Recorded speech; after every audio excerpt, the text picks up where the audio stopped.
All right, I think I am live. I have to go to Instagram real quick. Bear with me. And I got to do it over here. I don't know what I'm doing usually, so it is what it is. I think I went live.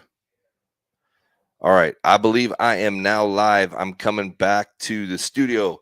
I think I'm live on everything. If not, is what it is, right? Jeremy Affeldt, Built for the Storm podcast.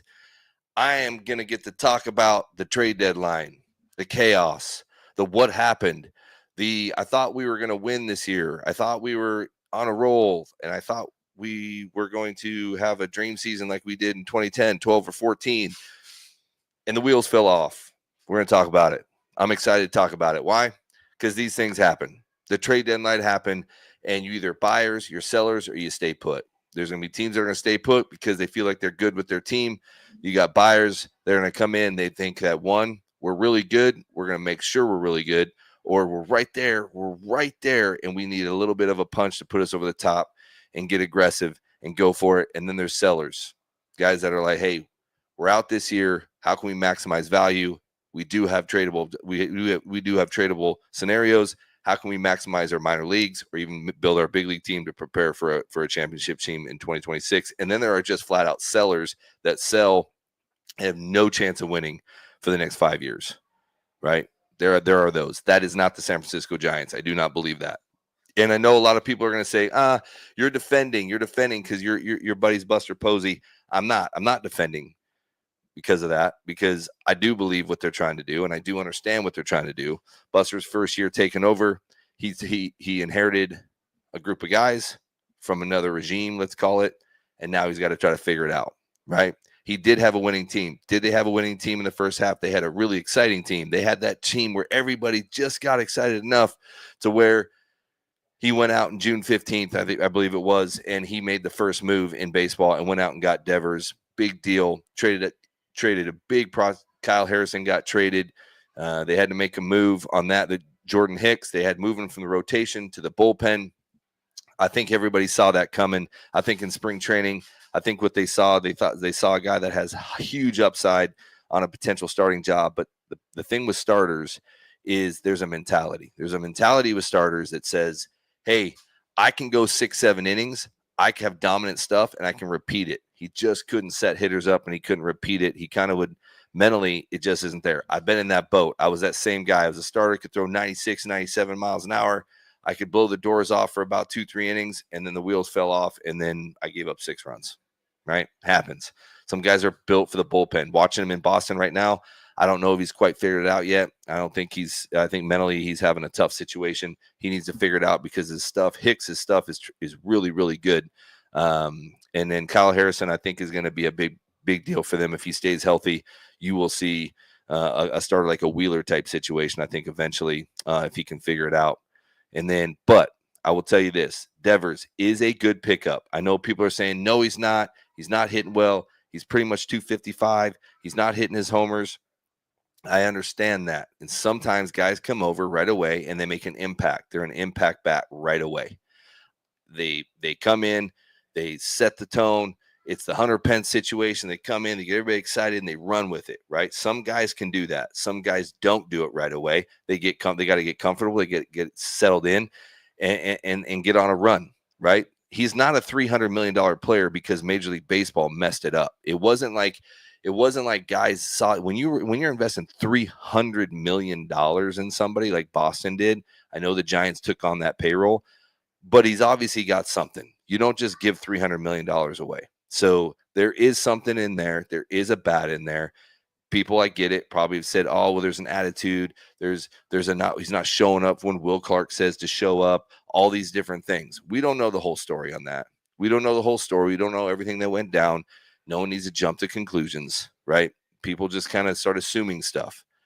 I think that Buster has a way with some of these players that he can get to them. Why? Because he played, and he didn't just kind of play. The guy's a Hall of Famer, right? So he played the game. He understands the game from a different perspective than I might understand it. I don't have presidential abilities to jump in and know how to build a team. It takes a certain personality to understand the game, play the game, and see how the game works and try to get a team built, right? So there are scenarios that some people are in, like Buster, that can see that. He can see it. I know the fans are buzzing. Devers was slugging. He's hitting the ball. Posey, he came in. He got a hitter. Finally, we get this big time hitter. And then all of a sudden the team goes what? They go 13-26, and the wheels are starting to fall off. And all of a sudden this situation where it's like, he's going to build. He's going to go get guys. He's going to do this. Then you get Chapman getting hurt. Adames still hasn't kicked in. He's not protecting the lineup. Chapman's no longer in the lineup to protect. Now he's coming back off an injury. So let's look at Devers right now. We trade for him. We get him. He has no protection. Boston, he had a little bit of protection. Short porches. New York's short. Boston's short. Baltimore's short. The ball flies there. Toronto, the ball can fly. Tampa, hit and miss. And they're playing on that minor league field now. So the ball probably flies. So those numbers can be skewed. You come into the West where you have a big ball. Even though he fixed it, there's still a big ballpark here in San Francisco. It's still not easy. It's a little bit easier, but not as easy to hit homers. Dodger Stadium, man, that air coming off the ocean there at night, it is dead. It is tough to hit unless it's in the daytime or the wind's blowing out, but it's a tough place to hit. San Diego, tough place to hit. Real tough place. And they moved the fences in there even. Still a tougher place to hit. Arizona, yeah, pretty easy to hit homers. Colorado, obviously, it's like playing on the moon. You can hit them. It's not the same situation. But Devers without protection is going to be tough for anybody because now he's swinging outside the zone. Now he might be attacking balls he doesn't need to attack. Now they don't have to pitch to him because the guy behind him, they're not scared enough of. And they know it. I'm not burying anybody. I think Adames, I think Chapman, I think all these guys that are supposed to be protecting them, no, they're not. They know they're not protecting them. They're not having the best offense. They're not. They obviously don't have the best offensive team right now. It looks like they do. If you look at it on paper, they do. Bailey's kind of starting to heat up. He's starting to kind of jump up a little bit, but he had a really slow start this year. So you get this guy in to try to jumpstart a team, but then when the guys that are supposed to protect him or he's supposed to protect are hurt or are not doing their job, it's really hard. You can't put it on this one guy. You can't say, well, Devers came over and we tanked it. That's not what happened. That's not what happened. The team just happened to not do their job. They didn't hit with runners in scoring position. They're not getting the job done there. They're not moving runners. They're making base running errors like crazy. We've seen that, right? They're making base running errors, and they're just not playing smart offensive baseball, and we have to get back to that. In spring training, when I was there, they had a plan, and I don't see these hitting coaches thinking they changed the plan. I think the hitters changed the plan. They had plans. They had approaches. They knew what they were swinging at. It does. I know spring training isn't the end all. It doesn't necessarily show you exactly how the season's going to go, but I felt like they had a plan, and I don't feel like they're executing that as much. And then what they're doing is they're trying even harder to do it. You see them after the ball game's over. You see them. They pan over to the dugout. Chapman's usually sitting there staring out in the field, or a couple guys got their arms hung over the railing, and they're frustrated like everybody else. It is not easy to play this game, but Devers is going to be a key person for this team. He is a big bat for this team. He will be a big bat for this team. And I think as soon as he gets settled, he gets comfortable, and he understands the role, he's going to go off. He's kind of a guy for me that I believe he needs protection. And when he's protected, he'll protect other guys. The momentum shifts and he gets excited. And once he gets locked in, you're just not going to stop him. But I do think it's going to take some time, and I think it's going to take some protection. He's not the problem. He might be part of the problem offensively because he's not producing like he should be either, but he is not the problem. It is not why it happened. It's not why it happened, right? So let's look at I got some notes here because I got to take them. Okay, let's look at the stats. So you got we said that, oh man, we traded our entire bullpen. We got rid of Tyler Rogers. We got rid of Duvall. We got rid of some bullpen guys. Keek, I mean, that's your back end, right? Those are the guys that were putting up some serious numbers. But from a presidential standpoint and a team building standpoint, you have certain guys. One, you got contracts coming up. You got free agency coming up. You're going to have to deal with them on contract numbers. And what do I have? I have a Duvall who's pitching really, really well this year. He came back after a rough year last year, showed he could close. He has a huge upside. And people are like, why don't we hold on to him? Because you got Rodriguez that came into the picture. Rodriguez came into he emerged into a situation. The guy's an all-star. I got an all-star that I know not everybody who pitches the 7th and 8th can always pitch the 9th, but he has the stuff to do it. So if you're looking at Buster and I'm saying I can go get 4 huge prospects, I think the Yankees, all 4 of their prospects that he got were like top 30 in the Yankees farm system, and a lot of them are almost big league ready. Not all of them, but some of them are. They're gonna be ready. So I'm looking at, I get these top prospects from the Yankees, and that's how the Yankees are built. The Yankees get these guys. They're really, really good, but they're all tradable guys because the Yankees like veteran players. So they go out and they dump their farm system. You get drafted by the Yankees, be ready to be traded because you're probably not going to be up there, right? You're probably not going to, there's not a lot of homegrown guys. There's the Jeter. They kind of had that a little bit early on in the 90s, and then they kind of traded guys away to build around them. But most of the time, there's not a lot of homegrown Yankees coming in, right? They're not. And there's not a knock on that. It's just how it works. Seems like it's always how the Yankees do deals, right? So they're going to go get guys and they're going to give up prospects. So you got good prospects from Duvall. You did. You got a good team. You got a good minor league system. You're rebuilding that minor league system so that hopefully in 2026 you're going to compete, or by 2027. And you got to give guys some time. There are some situations where you got to give them time. Buster's not afraid to spend money either. He's not afraid to talk to the ownership. He's not afraid to go get guys if he has to get them. But he didn't have to do it right here. He did not have to do it. You heard Chapman. You've heard Webb. You've heard and I'm going to give their quotes a little later, but you heard them. Hey, we didn't give Buster very many options. We didn't give an option that said, you know what? I think what he should do is go to the ownership and go all in. There's one executive that said they should go all in. They're not that far outside the wild card. That's not a good sales point. It's not a good sales point to an owner. It says, yeah, go shovel out some money and hopefully we make up those. And what guys can I get? And what do I have to give up to get those guys? And what if it doesn't work? And are there guys out on that market that are able to be retrieved? There wasn't a lot of hitters on the free agent market. A lot of guys went after pitching, in my opinion, this year. You had Suarez, you had the third baseman from Arizona, hot, but a lot of guys ran on it. So what were you going to have to give up for him? And that might not be worth it. So with Buster, he's like, I've got some power. I've got some power in the minor leagues. I can go get some top prospects, right? And I'm going to do that. And with the Yankees, I got a bunch of them. I got a bunch of prospects, and it's tough to go into the Yankees market. I mean, shoot, look what they gave up. The 3 guys that they traded for, one guy's already in AAA, and all of them have been giving it up, right? So you got that. Tyler Rogers, they got 3 arms at him. So they got you got 3 big arms, prospect arms for one guy. That's a big deal too. And I'm not saying Tyler wasn't a big part of that bullpen, but here's how I look at Walker, right? So Walker, and I share that because I feel like I was kind of that guy, right? So when Walker, he is pitching way under his career statistics, right? He's like a 2.5 ERA guy. He's pitching to a 4, right? He's pitching to a 4 right now. As a reliever, that's like a couple bad games, to be honest with you. I don't really look at those numbers. I want to see, does he do his job? How often? Does he do his job 60% of the time, 6 out of 10 times, 7 out of 10 times, 8 out of 10 times? And those 3 or 4 times he doesn't, does he just give it up? That skews numbers, right? For a reliever. They do not have the innings to cover that.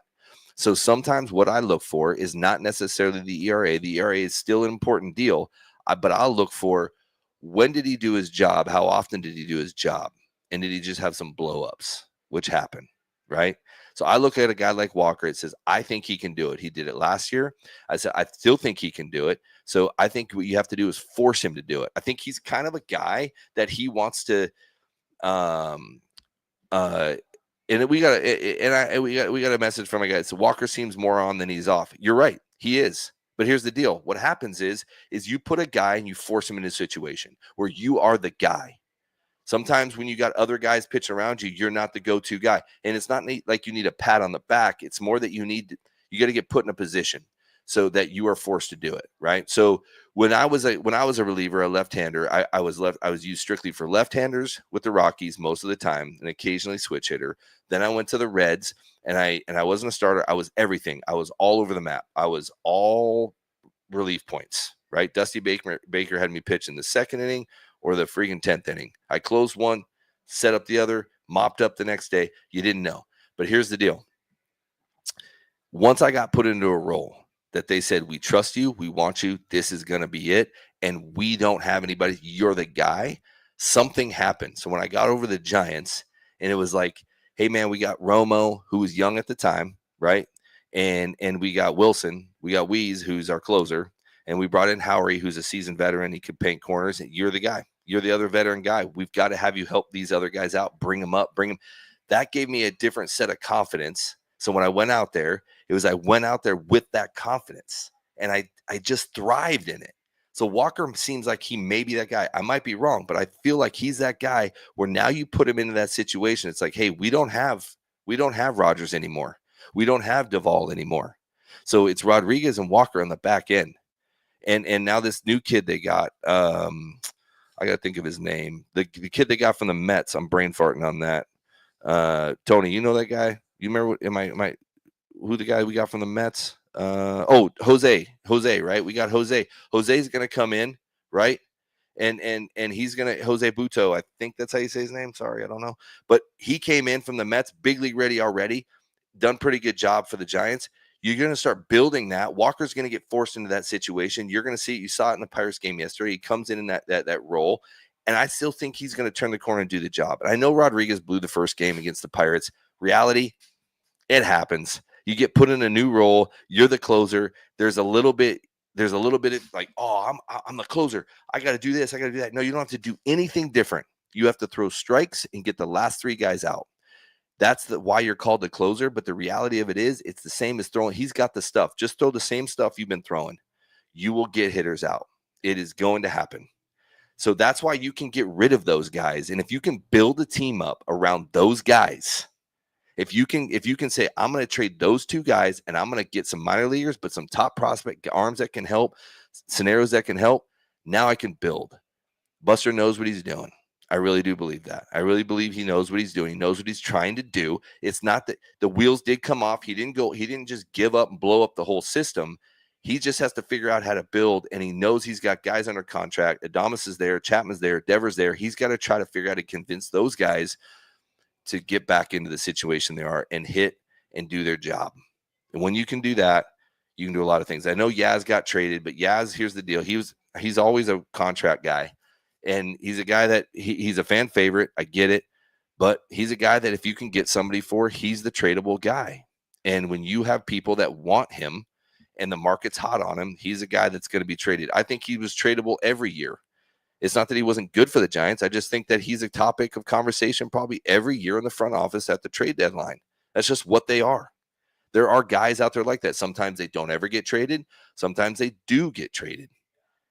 But Buster has it, man. He knows there is a vision there, and a lot of guys don't have a lot of time to just roll it out and tell the fans, which I can understand. Sometimes the fans get frustrated, but they don't have time to sit there and say, here's the whole vision, right? We got to trust the situation. And here's what I think can happen.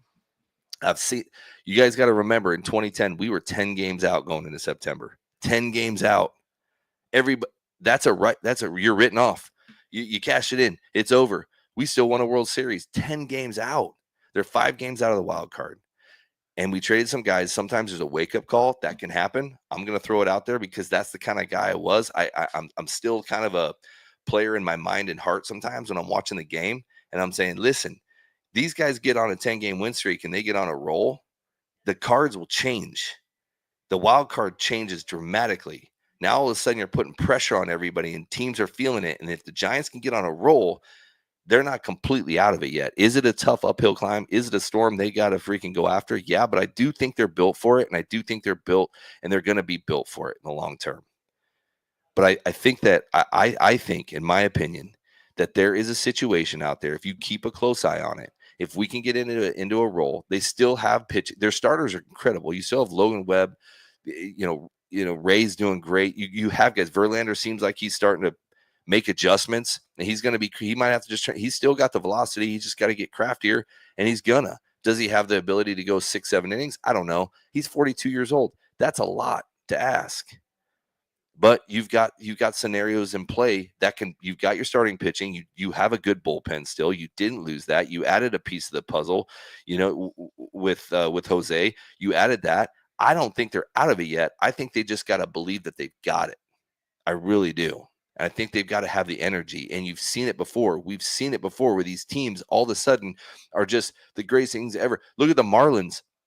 The Marlins in 2000 and 2, I think. Never even knew who they were at the time at the first half. In the second half, they went on this massive run and they ended up winning the World Series. And they weren't even a factor in the first half. So it can happen. It gets crazy. Colorado Rockies, I was on that team in 2007. We were written off, and we had to get through the Dodgers. We had to get through the Dodgers and Arizona, both teams that were just way ahead of us. We win 21 of 22 games to get all the way to the World Series. We literally cleaned up. We swept the Dodgers 7 straight games. We just got crazy and went on a roll. I understand that that's not going to always happen. That's a coin flip. That's a random deal. I get that, but they're not that far out of it. They really aren't. And remember, 2014 team was 88 wins. 88 wins. We didn't have 90. We didn't have 95. We didn't have 92. We didn't have 98. We had 88 wins. So sometimes there's a mentality, and you got to create that mentality. And sometimes trading guys, you're waking the team up. Like, hey, I'm not building anymore. Did I have to hit the emergency brake? Yes. Was I all in to build? I was. Now I hit the emergency brake. Now I had to sell off. Not completely blow up the season, not completely explode, not just blow it all up. Say, no, we're taking everything. We're not taking apart the entire car and building a completely new car. I just had to get rid of some guys that I had to get because I could at the time. It was a hot market at the time for me to sell. I sold to build a team, but I did not demolish the team. I did not take this team and say, we're not even going to have a chance to compete. I don't believe he did that. I think he was very strategic about it, and I think he was smart about it, and I think he did it right. And I think you guys all need to start thinking that way. Still pull for the Giants, man. What I hate the most sometimes about it is like when you're not this big time buyer. Oh, we didn't go out to get these big guys. We sold off a couple of our big guys. I ain't going to any more games. I'm not supporting it. And then you just assume. That's not what these guys need. These guys need to have you supported. These guys need to go out. I need you to create that energy you did from 09 to 16, where everybody, when any team came into that ballpark, they got nervous. Why? Because the energy was ridiculous. I understand. We didn't have 2010. It's not like we had a bunch of superstars. Remember that, guys. You didn't have a bunch of superstars on that 2010 team. You didn't. And the energy was crazy. And we had some good names. We didn't have Buster was just coming up. Bum was just coming up. You didn't have a lot of guys that you didn't have the knowledge of that. But I'll tell you what, when you came into our ballpark, you got really, really worried. Why? Because the other team walks into that ballpark and he hears the energy, he feels it. It's intimidating. It frankly is intimidating for other teams when there's an energy about you that teams come in and they just start going after it. So, man, I kind of feel like you kind of need to start thinking that way if you're fans, knowing that he didn't blow it up. He's got a good farm system. Guys are going to compete, and he's ready for it. And do I think this team will be built for the storm? Yeah, I do. I do think that. I do think that there's a building going on where he's got a key component in play. Think about what he's got. He's got some veteran guys under contract. So now he's got some young guys coming up with some good veteran guys to help surround and support them and teach them how to play the game and get them to start thinking a winning mentality. These veterans need to have that winning mentality. They got to show that. Okay, some of these big-time veterans that he has under contract need to start showing that they want how to win and why they want to win. Because when these young guys come up, they're going to be able to be surrounded by that. Because that's what the Giants kind of had in that 10, 12, and 14, that whole era, that whole run through 16, really. We had veteran guys, some young guys came up, winning under the veterans, got taught how to win, got the thought process of winning. Then those guys became superstars. Those young guys did. They now became who they became. Now you have veteran guys that were coming in wanting to win. Then you had mid-level, like in the sense of 4, 5, 6 year veterans, even shoot with Buster and Bums, like 2, 3, 4-year-old veterans that knew how to win, that wanted to win. So anybody that came in to the Giants at that time knew that we were going to win. When Cody Ross came in, hey, we're here to win. When Pence came in, we're here to win. That's how you build it, right? That's how that feels. And that's what you need to get back to as Giants fans, but also the Giants players need to come back to that mentality too. And you've got to want to win. And that's what I think he's trying to do. So I do believe that. I do believe that you got August baseball, you got a retooled farm system, right? A franchise, you are banking kind of on, hey man, it's not just Devers and youth. I'm banking, if I'm looking at, I got a retooled farm system, and I'm banking on the youth that we have down there about to be ready. I'm banking on the fact that you have youth up there in the big leagues right now, and then you've got some veteran guys on that team. And Bailey's a great catcher, but hey man, he's 3 years in. He's not quite in that veteran status yet. We still got a long, we got some time, right? But he can start. He definitely is a good guy for that guys behind the plate. He's a great guy for the pitching staff. He knows what he's doing. He's playing the game.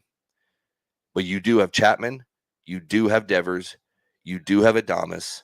You've got some guys that have played this game, and I think you can build around that. I really do, because they still have their pitching with their youth.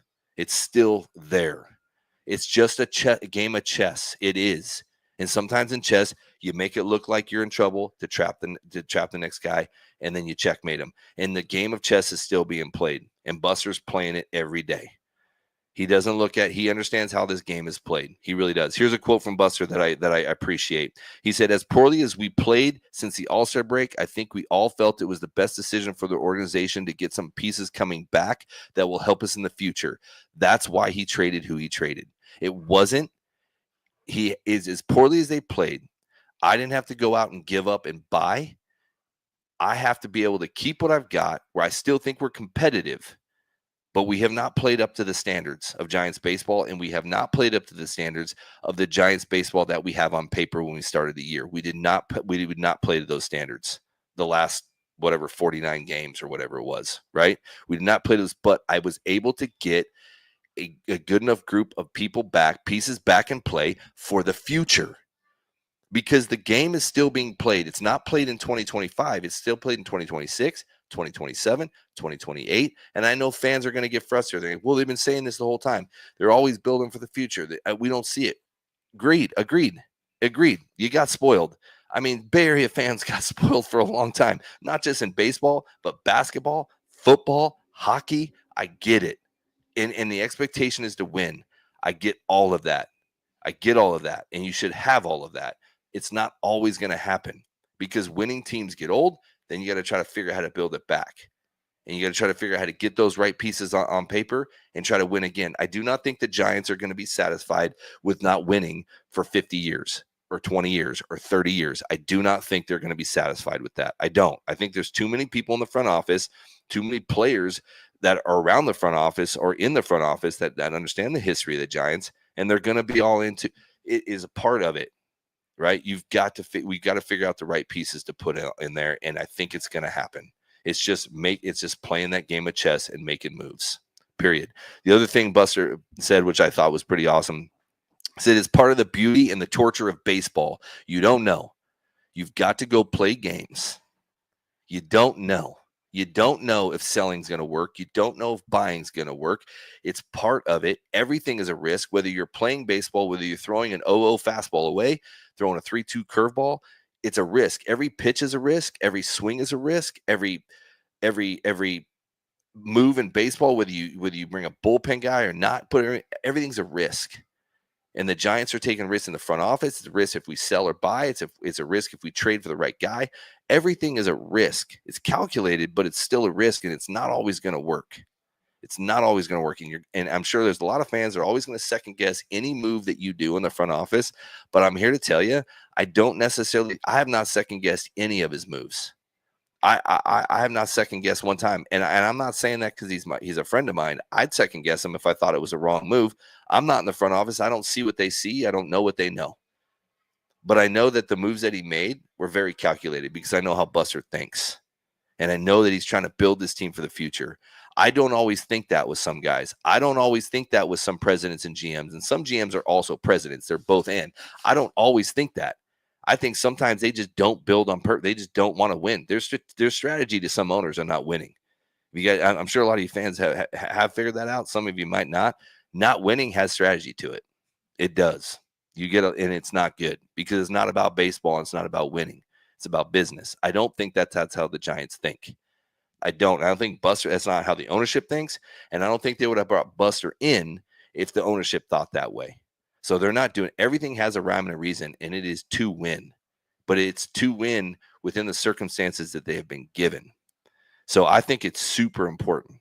And John Joseph said he's already restocking up our farm system, which it so needs. You're right, it is. So sometimes you think you have to go all the way back. Sometimes you see on the big leagues, you're like, what are we doing to win now? Well, we tried. We were thinking about it. We almost went all in, but now we can't. So we didn't do a full U-turn. We just hit the brakes.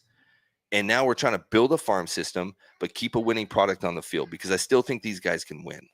I do. It's a mentality now. These guys, the talent on that field right now can win. It is a talent. The reason why it is because they've got starting pitching that understands how to pitch, and they understand how to win, and they want to win. You got a group of bullpen guys down there, a couple arms that will absolutely be able to do the job. Now you got to get that offense that, you know what, names on paper, they should be able to do their job. They haven't. They've got to get that mentality as well. Get out there and try to win, not try to do too much. Relax, hit the baseball. Do what you know you can do. It's not easy to hit the baseball. That's why they're paid so much. However, they're paid that much because it's not easy, but they've proven they can do it. They have to get back to that mentality that says, we're going to figure out a way to win, however it looks. And if we don't get to the playoffs, we're sure going to salvage the dang season. That's super important. That is super important to think that way. If you get that mentality going, who knows what happens? And then what happens is, now if you can prove that what he has on that field, what he has on that mound, and they want to win, and you come in, and I don't care if you get to the playoffs, but you show in the next 6 weeks, 7 weeks, I'm going to go out there and I'm going to win as much as we can, and we're going to prove that we can win, and we're going to go after it. And you show that, man, we've got it. Now Buster actually sees you've got it. Now he thinks, now you almost want to go all in again. Now I sign free agents. Maybe now I sign trades in the offseason for big guys, big name players. You might have all of that.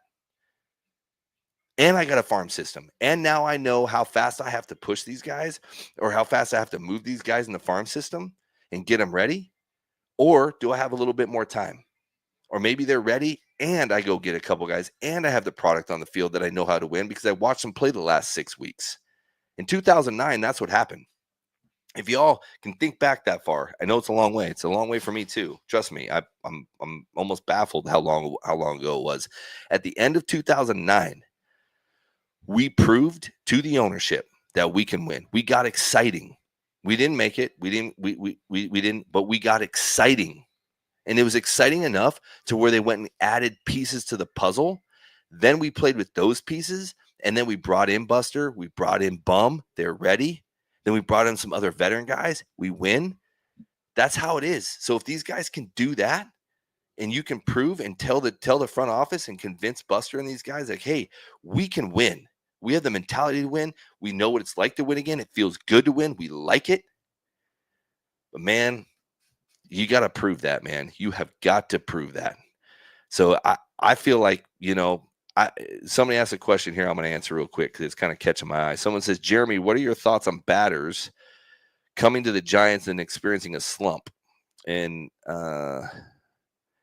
it says Adames finding himself now, Devers, Chapman. It happens. Like I said earlier, guys, this ballpark is not easy to play in. But Chapman played good enough last year in order to get rewarded with an extension. He can hit in that ballpark. You don't only play in that ballpark, though, but you do play 81 games. But that ballpark offensively is a lot better than it was 5, 6, 7, 8 years ago whenever they moved the fences in, right? It's a lot easier to hit in there than it was. But again, these guys don't need to try to hit homers. They need to try to hit doubles. They need to try to smoke that ball, backspin that ball as hard as they can. If the homers happen, they happen. They got enough power there. But what happens is these hitters are getting hurt. Then another guy said, then they feel like they have to. Chapman's back in. I don't know if he's fully healthy. I'm not convinced that he is. And if he is, he just doesn't have his timing back. And it's tough because Major League Baseball does not, oh, man, I'm sorry you don't have your timing back. I'm going to lay it down the middle for you. They don't. There's no mercy here. They need to figure it out. That's what has to happen. And Adames is new, but he still knows how to hit. He can play great defense. We've seen that. He's awesome. But he's got to be able to do what he's supposed to be doing, which he has been doing. And he can hit for power. And he still has it. I mean, he still has some power. I think he's at, 17, 18 homers now or whatever it is, 16 or whatever it is. But he can hit for power. But I think he can hit. He showed in that run right before the All-Star break, he can hit. He can hit in clutch situations. He can do his job, and he will do his job. But the hitters, they do have to click in real quick. They do. And I think that they have a big situation where they can show it. And they've run into situations in baseball right now. It's the baseball situation. They're pitching, and then they don't hit. Then they hit, and they can't get pitching. That's the whole thing of what happens with some of these teams that are like literally pressing to win. They're pressing like, oh man, we've got to figure out how to win. We've got to get on a run. They don't have to do anything. And Javi Lopez, a lot of you guys are hearing him on TV. He said that. I've said I think a few times on the podcast. When he was great, we call him the professor, and he says you don't have to do anything. You want to. So you don't have to throw a strike. You want to throw a strike. You don't have to hit this ball. You got to want to hit this ball. You actually don't have to do anything. If you're 3-2, bases loaded, you don't have to throw a strike. You can throw a ball, walk a guy in. You can. Anytime you say you have to, the sphincter goes like this. Sorry to get graphic, but it does. You get tight. You can't relax. And he said that to me one time, and it helped my mentality so much where I was like, oh, you're right. I don't have to. I want to. Deep breath. See that fastball away? I want to throw a strike right here. I'm going to throw it. I don't have to. Makes you tense, right? And gets you all tightened up, makes you make bad decisions. You're seeing base running errors because guys are being too aggressive or they're having to get a run. No, don't have to get a run. You want to get a run. Just relax and go out there and do it, right? Easier said than done, but it is what's supposed to be done. It is. Here's some of the players in the organization. This is a good one. Logan Webb. He's speaking, it says, from a nearly silent clubhouse after the sell-off. It's not a position you want to be in, but I do not blame Buster for doing something like that. You're right. You don't want to be in this position where you got to sell off guys. You don't. But I do like the ownership of the players. And I've heard it a few times. Chapman said the same thing. We kind of put Buster in this position. They trust him. They do trust him. You see schemes and all these other guys for the Pirates are firing off on the front office. They're firing off. They're telling how they're disappointed. We can't get anything done. We can't do this. Maybe they'll actually do something here. These guys are saying, hey, we put Buster in that situation, so we're not surprised by what he does. That is a team that respects the front office and what they're trying to do, and that is a team that's willing to take some ownership of the situation. Now, don't just say it, do it. Don't take ownership in the sense like, hey, it doesn't surprise me. We haven't been playing very well. Go play well. Someone needs to go ahead and just say, hey, man, why don't we just go out there and just play? We'll have a good time and see how many games we can win by the end of the year and then see where we're at. Maybe we'll be in a wild card spot. You never know. You don't. I'm telling you, they're not that far out of the wild card spot. They're a 10-game win streak away from putting a lot of pressure on a lot of people. And it's not that easy to go on 10-game win streaks, but can it be done? You see it every year. Every year it gets done. Every year somebody goes off and puts pressure. Sometimes they don't make it, but they put a lot of pressure on another team and they show something. That's what this team needs to feel again. It does.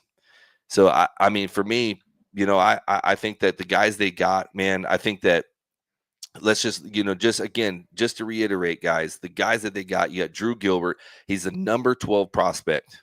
He was a former first rounder from the Mets. You got him. You got Jose Butto. I think I'm saying it wrong. I might be saying it wrong. So if I'm saying it wrong, sorry, guys. He's in the big leagues. He's big leagues. He's big league proven and he's ready. And I think he's going to make an immediate impact, and he already has. And the Yankees, they've given up. It says here that they all ranking with, like I said earlier, within the Yankees top 30 prospects. And Rodriguez, and again, don't know if I'm saying it, Reiling, were specifically ranked 17th and 23rd. Those guys are pretty much top 20 prospects in the Yankees system. So we're getting guys back, right?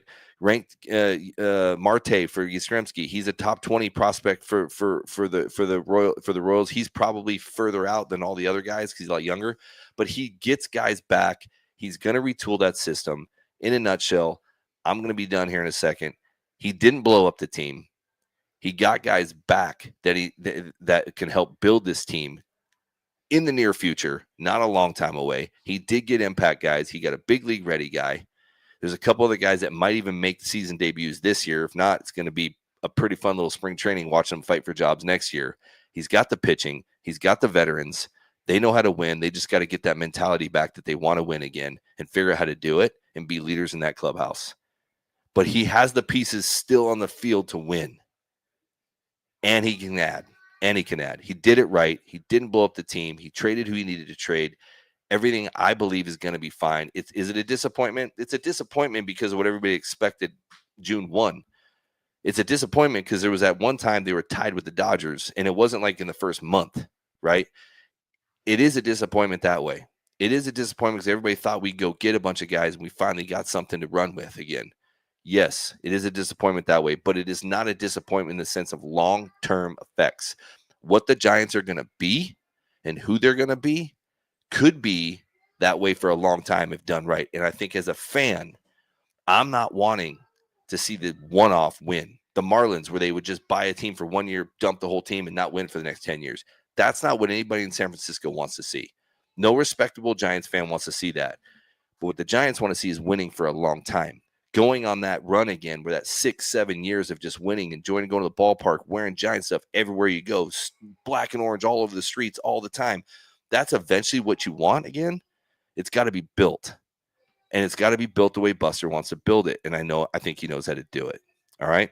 So that's my rant on the trade deadline. The Giants are still built for the storm. They still got it. And I think they can be built for a long time. Thank you, guys. Appreciate it. Signing off. Jeremy Affeldt, built for the storm. Go Giants. It's going to be fine.